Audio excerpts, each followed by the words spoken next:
అడ్డు అదుపు లేదు, సంస్కారం లేదు, సభ్యత లేదు, బాధ్యత లేదు.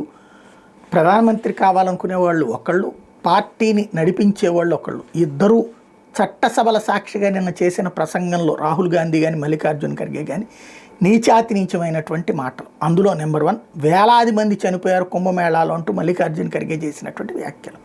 30 మంది చనిపోయిన దాన్ని వేలాది మంది అని చిత్రీకరించడం, ప్రపంచ చరిత్రలో భారతదేశాన్ని అవమానించాలనుకునేటటువంటి ధోరణితో లేదా బీజేపీ మీద ద్వేషంతో దేశాన్ని పరువులు తీయాలనుకునేటటువంటి దౌర్భాగ్యమైనటువంటి పరిస్థితి. నెంబర్ 1.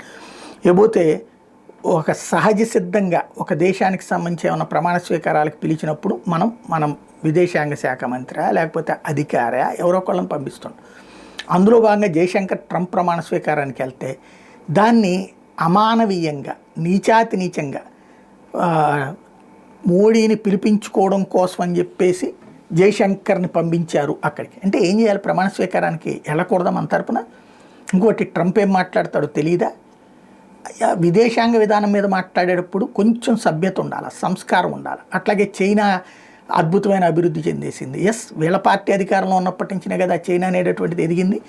ఆనాడు నెహ్రూ గారి దగ్గర నుంచి చైనా అగ్రస్థానంలోనే ఉంది కదా మనకంటే. ఇప్పుడు కొత్తగా నరేంద్ర మోడీ తీసుకొచ్చేది ఏంటి? ఆ చైనాని కంట్రోల్ చేయడానికి కాదు, చైనాతో సమానంగా మనం ఎదగడానికి ప్రయత్నిస్తున్నాడు మోడీ.